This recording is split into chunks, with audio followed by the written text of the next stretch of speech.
समाचार अब तक, सत्य का साहस।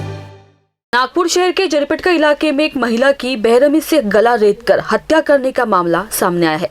उधार ले गए रुपयों के विवाद में युवक ने साथी की मदद से विवाहिता की हत्या करके शव को पारशोनी मार्ग की कन्हान नदी में फेंक दिया। 12 दिन बाद इस प्रकरण का खुलासा हुआ है। जरीपटका पुलिस ने सूत्रधार और उसके मित्र को गिरफ्तार किया। उनकी एक नाबालिग ने भी मदद की थी।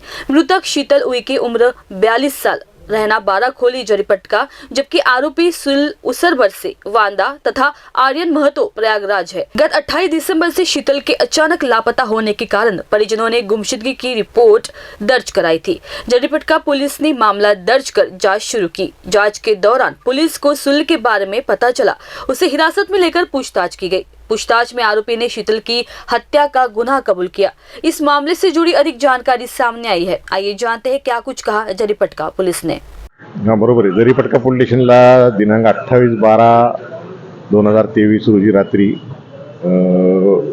महिला शीतल उके यांच्या पतींनी रिपोर्ट दिली की 28 तारखेला सकाळी जे घरून कामाला जातो निघून गेले, ते आतापर्यंत घरी आलेले नाहीत।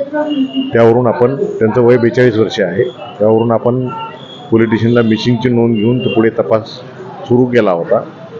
परंतु त्यांचा मोबाईल जो होता, त्यांचा तो मोबाईल पण स्विच ऑफ येत होता। त्यामुळे CDR वगैरे काढून आपण सगळे प्रयत्न केले।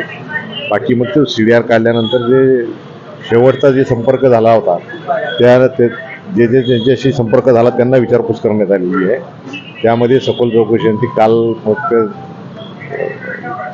आरोपीला म्हणजे त्याला विचारपूस केली असता त्याने सांगितले की आर्थिक देवाणघेवाणीतून आम्हाला पैसे, म्हणजे आम्ही पैसे दिले होते उधार, ते पैसे परत मिळत नव्हते, या कारणावरून ते मारून टाकले असं त्यांनी सांगितल्यावरून काल आम्ही शोध घेतला परंतु मिळाला नाही। आज सकाळी शोध घेतला असता कापरखेडा भागात पारशिवनी रस्त्यावर तिथे पोत्यामध्ये बांधलेल्या अवस्थेतील बॉडी मिळून आलेली आहे। पुढील सध्या आता टीम तिथे आहे, पुढील तपास करत आहे।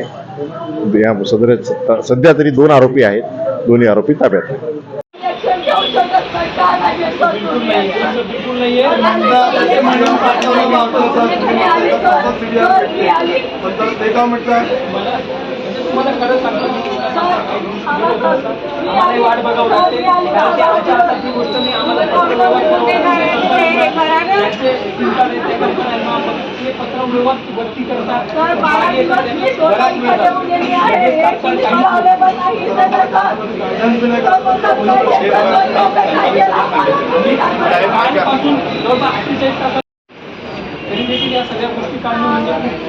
सगळ्या गोष्टी बघावं लागतात आम्हाला, पण त्या ताईने मला जे सांगितलं त्याच्यावरून आम्हाला बऱ्याच गोष्टी क्लिअर झाल्या।